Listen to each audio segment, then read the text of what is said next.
doing Wilt Chamberlain type stuff now. Nikola Jokic isn't just leading the MVP race. My guy is hijacking the entire league this season. His stats look straight up unreal. Almost 30 a night, grabbing boards like it's nothing, dropping 11+ assists like a point guard, and doing it all with efficiency that doesn't even feel fair. It's like he's playing a different sport out there. But when you start digging into the records, that's when it gets wild for real. Jokic is rocking a PR of 37.0, the highest single-season mark the NBA has ever seen. Higher than Giannis, higher than Wilt, higher than any season he's ever had himself. This isn't just elite, this is a whole new standard the rest of the league has to chase. And when you check efficiency from players scoring 30+ a game, Jokic sits at number 1 there too. He's holding the title for the most efficient 30-point season in NBA history, ahead of Curry, Giannis, and Adrian Dantley. That's legendary territory, and he's walking through it like it's normal. And yeah, it keeps going. Jokic is already top 3 all-time in triple-doubles, sitting right behind Russell Westbrook and Oscar Robertson, and he's stacking more almost every week. He's also sitting at number 1 in NBA history in win shares per 48 minutes, ahead of Michael Jordan, David Robinson, LeBron James, and Wilt Chamberlain. That stat measures pure impact, and Jokic is chilling at the top all by himself. Scroll down any leaderboard this season, and his name keeps popping up. Rebounds, assists, total, rebounds, defensive boards, assist percentage, offensive rating, win shares, box plus minus. It's like you're scrolling just to find something he isn't leading, and even that feels like a challenge. Every 100 possessions that he's on the court, I want you to listen to what I'm about to say. I'm going to try to keep it under control. Every 100 possessions he's on the court, the Nuggets are scoring 151 points. Every 100 possessions he's on the court defensively, the Nuggets are giving up 104 points. That means every 100 possessions he's out there, the Nuggets are outscoring the opposition by 47 points, okay? This isn't just some MVP run. This is one of those once-in-a-generation seasons people talk about decades later. The type of season where future players say, yeah, that Jokic year was unreal. And when someone is breaking records left and right and outshining legends like it's nothing, the story around him starts getting wild too. Because once you realize how historic Jokic's season has actually been, everything happening in Denver starts to look way more dangerous. And honestly, the league might not be ready for what's about to hit next. So subscribe so you don't miss what's coming next. Every season there's that one matchup where a team shows their real identity. And for Denver, that wake-up call hit loud when they ran into the Rockets. Houston's been one of the toughest squads this year, so rolling into their building without Aaron Gordon, who went down in like 3 minutes, and without Christian Braun should have been a terrible sign. Road game, NBA Cup atmosphere, everything screaming trap game. But Denver flipped the whole script. They didn't just sneak out with a win, they walked in calm, handled the pace, ate up every run Houston tried to throw together, and looked like that same cold veteran crew the Western Conference was hoping stayed asleep this season. This wasn't just who guarded who, it showed what kind of machine Denver still is. Houston normally needs just 2 things to ruin your night: clamp down on defense and throw off your rhythm like they're trying to drag you into their style. Jokic is doing stuff. It's wild, man. He's shooting 78% on 2-pointers. 78. Yeah, that's a high okay? number. He's leading the league in rebounds. He's leading the league in assists. Okay. But somehow, Denver matched them step for step, holding the Rockets to 12 points in the first quarter, surviving Reed Shepherd, dropping 27, dealing with Houston, grabbing 17 offensive rebounds, and still staying cool when things got tight. This whole game boiled down to 3 things, and the first one was Denver hitting that hidden defensive switch they only flip when it's serious. Even with Houston crashing the boards nonstop, Denver held them to 7 for 17 on second-chance looks, forced tough mid-range shots, rotated sharp, and refused to let Shepherd's hot stretch turn into a full takeover. The second key? Nikola Jokic basically solving every trick Houston threw at him like he was doing homework. He dropped 34 points, snagged 10 boards, and handed out 9 assists. But even those numbers don't really show how completely he controlled the whole night. Every mid-range shot they dared him to take, cash. Every moment Jamal Murray couldn't get in rhythm, Jokic slowed everything down and kept the squad steady. He even guarded Sengun straight up and made the biggest plays when the pressure actually hit. This was one of those nights where you could literally see the best player on the floor dragging the entire game into his own tempo. And if you're rocking with this breakdown, hit that subscribe button because we're dropping more heat. And the third key that sealed everything was Denver's championship-style composure, the type you only earn from real battles and real pressure moments. Houston kept throwing run after run, trying to find one little crack to flip the game, and Denver didn't fold for even a second. They moved like a squad that's been in these situations 1,000 times, because they have. That experience showed on every single possession. When a team survives a night like this on the road, missing 2 starters and dealing with everything going sideways, Denver has a man who is playing at the absolute peak of his powers, and so nothing can be taken away from him. And Denver has the number 2 defense in the league. it exposes something deeper about who they really are. Nights like this don't happen by chance. They happen because a superstar like Jokic knows exactly when to take over and exactly how to control every detail of the game. And everything Nikola Jokic did in this one is exactly what he's been doing all season. He's running the league again with numbers that look straight up unreal. 29.5 points, 13 rebounds, 11 assists, almost 2 steals, and shooting a wild 69% on effective field goal percentage. Those are video game stats. He's still the cleanest playmaker in the NBA while also being one of the most efficient scorers in the league, hitting 41% from deep, knocking down mid-range shots like it's practice, hitting 66% from 3 to 10 feet and 67% from 10 to 16 feet. Those shots look automatic, and with his size, his slick footwork, and that calm control off the dribble, defenders barely have anything real to throw at him. He walks right into the spots he wants, takes the shots he loves, and hits them at almost 70%. There's literally no defensive scheme built to stop a player that precise. Because of that, his offensive impact is getting ridiculous. Denver scores an extra 22.4 points per 100 possessions when Jokic is on the floor. That's 99th percentile levels of dominance. And their net rating jumps to plus 24 with him out there. That's superstar control at the highest level. And if you're rocking with this breakdown, hit that subscribe because more heat is on the way, also in that 99th percentile zone. But before we keep cooking, big shout out to everyone watching and showing love. If you're rocking with the content, hit subscribe and smash that like button because it really keeps the channel moving. All right, let's lock back in. Here's what people keep pretending not to see. Jokic's defensive level this season is just as important as the numbers he's putting up. Anyone still saying he's a weak defender just isn't paying attention because that old narrative doesn't fit anymore. Denver stepped up their defense, and Jokic is right in the center of it with his sharp positioning, perfect timing, and those high IQ reads that shut down plays before they even start. He's doing it all without crazy speed or wild hops, and he's still anchoring one of the toughest defenses in the league.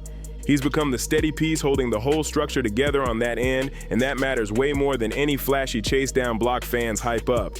And yeah, he already has 3 MVP trophies sitting at home, but if he keeps performing like this, it's hard to picture someone else snatching it this season. He's leading a top seed in a brutal Western Conference, dropping basically a 30-point triple-double on 70% efficiency, all while being an actual defensive factor. That makes his MVP case almost impossible to argue against. And here's the wild part. This version of Jokic feels different because Denver finally fixed 2 of their biggest problems from last season. Somehow the Nuggets flipped both weaknesses into legit strengths, and nobody's talking about it the way they should. The most slept-on part of Denver's season is how locked in they've been on defense from day one. All offseason and training camp, the Nuggets kept saying they wanted to boost their defensive energy and climb into that top 10 range, and they're actually backing it up. This whole shift has been happening quietly, but it's a massive reason why Denver looks dangerous again. And don't forget to subscribe if you're feeling the breakdown. And honestly, nobody knew if Denver actually had the right mix to pull this off. But they didn't just crack the top 10. They jumped all the way into the top 5, sitting 5th in the entire NBA in defensive rating and holding teams to 112.2 points per 100 possessions. They've been forcing opponents way under their usual scoring numbers, and their point of attack defense looks way tighter than last year. The rotations look cleaner, sharper, and way more organized, and Jokic is protecting the rim with the exact timing and discipline you want from a real defensive anchor. When you watch the film, it jumps out instantly. His reads are elite, like this rotation right here where Jokic slides over and shuts down that baseline pass. That's real defensive playmaking. Then you've got another clip of him jumping the angle and blowing up a pass to Drew Eubanks, and when you slow it down, you can literally see how he read the entire action before it even developed. These numbers that he is doing these are Wilt Chamberlain-esque numbers. I wasn't alive for Wilt Chamberlain had these numbers. You hear about these seasons. Wilt averaged 50 points and 25 rebounds, and he had 75 consecutive quadruple doubles or whatever, and you're like, I don't believe any of that. And then there's the deflection on that Mahar pass. He's seeing plays 2 steps ahead at all times. And it's not just Jokic out there grinding. Peyton Watson, Christian Braun when he's healthy, and even Cam Johnson have been giving Denver real, meaningful defensive wing minutes. Last season, the Nuggets' biggest problem was their playoff defense, only showing up once the postseason arrived. But this year, that level is here early, and it's only November. That's why the Houston game speaks so loud. Denver didn't just accidentally hold a top 3 offense to 12 points in 1 quarter. That's structure, that's preparation, and that's a full locker room buying into the plan they talked about all summer. And what makes this whole defensive jump even crazier is that it's not just the starters carrying the weight. This is where Denver has quietly made one of the biggest improvements in the entire league, and barely anyone is talking about it. The bench has turned into a legit boost this season. The non-Jokic minutes will always be a challenge. Every year the same question pops up. How do they survive when Jokic sits? Last season, Denver had a negative 9.8 net rating with him on the bench, sitting in the 15th percentile. And then the playoffs came and things somehow dropped even lower. Now, this year's group is flipping that whole script. And if you want deeper breakdowns like this, hit that subscribe because we're dropping more fire. Last season, the non-Jokic minutes were a disaster, dropping to a brutal minus 31.1 net rating, literally the worst mark in the entire league. Every possession felt shaky, every lineup looked stressed, and the moment Jokic sat down, the whole vibe fell apart. But this season, the shift is real, and you can actually see it in how steady the second unit plays when Joker steps off the floor. Thanks to some smart off-season moves, Denver finally built a bench they can trust. The non-Jokic minutes still aren't perfect, sitting at minus 6.6, but compared to last year, that's a massive upgrade. And honestly, that's all Denver needs, because when Jokic is out there, he gives them a plus 17.4 net rating on his own. So if the bench just keeps the game stable while he rests, that's already a huge win for this squad. Peyton Watson has taken a real leap and become a legit defensive rotation piece this season. Spencer Jones has stepped in for spot minutes, bringing size, discipline, and clean, mistake-free basketball, something Denver badly needed. Tim Hardaway Jr. has turned into straight-up instant offense off the bench, getting hot the second he checks in. Jonas Valanciunas gives them real interior presence and someone they can actually run actions through when Jokic is off the floor. And Bruce Brown is finally finding his rhythm again as that glue guy they leaned on heavy during their championship run. So now, when Jokic sits, Denver isn't falling apart the way they used to throughout the whole Jokic era. The drop-off is smaller, the rotations make sense, and the squad looks way more organized. But even with a stronger bench and a way tougher defense, none of this matters unless the second star locks in. And this season, Jamal Murray is treating the regular season like it actually counts, maybe for the first time in his whole career. That might be the biggest change of all. Jamal has always been a postseason problem. Everybody knows how dangerous he gets when the lights turn bright, but during the regular season, Denver never knew which version of him was gonna show up. That's not the case anymore. This year, he looks like a different player completely. He's averaging a career-high 22.8 points, 6.5 assists, and 1.2 steals, shooting 54% on effective field goal percentage, and playing with a level of consistency Denver's been begging to see for years. If you're feeling this breakdown, hit that subscribe because more heat is dropping soon, and you can tell he's taking the nightly grind way more seriously this season. He's more aggressive, more physical, and locked in from the opening tip, attacking mismatches right away instead of sitting back and waiting for the game to come to him. In past years, everybody would start stressing around mid-season because Jamal Murray would cruise through the regular schedule with no real consistency. But this year, Nobody's panicking because for the first time in his whole career, he looks like a legit all-star from October on, and he's been playing at that level every single week. That's huge for Nikola Jokic because it means he doesn't have to carry the entire offense on his shoulders night after night. The Houston game showed it perfectly. Murray started cold, then flipped the switch in the second half, hunting mismatches, hitting a clutch mid-range dagger, and making the smartest defensive read of the night by jumping Sheen's pass to Thompson, who was wide open in the dunker spot. That play ended up saving the game. And the wild part? It didn't feel like some random playoff mode miracle. This was the same Jamal we've been watching all month, the guy who actually cares about November basketball instead of waiting until April to wake up. And when both of your stars are hooping like this in November, your whole ceiling shoots up fast. That win over Houston wasn't just a good win, it was a message. It was a real test for Denver, and they handled it with control, poise, and playoff-level focus from tip to buzzer. And honestly, none of this surprises me at all. Before the season even tipped off, I picked Denver to win the championship, and nothing they've done has pushed me away from that prediction. If anything, watching how sharp and dominant they've looked is making me even more confident, even with Oklahoma City looking strong. But while Denver is running through the West, something spicy is starting to cook in the East, because the Detroit Pistons suddenly look like a real threat. And if you want to see why the numbers say that squad might actually be legit, the full breakdown is sitting right there waiting for you. So click it and show some love. And yo, don't forget to subscribe to keep the fire coming.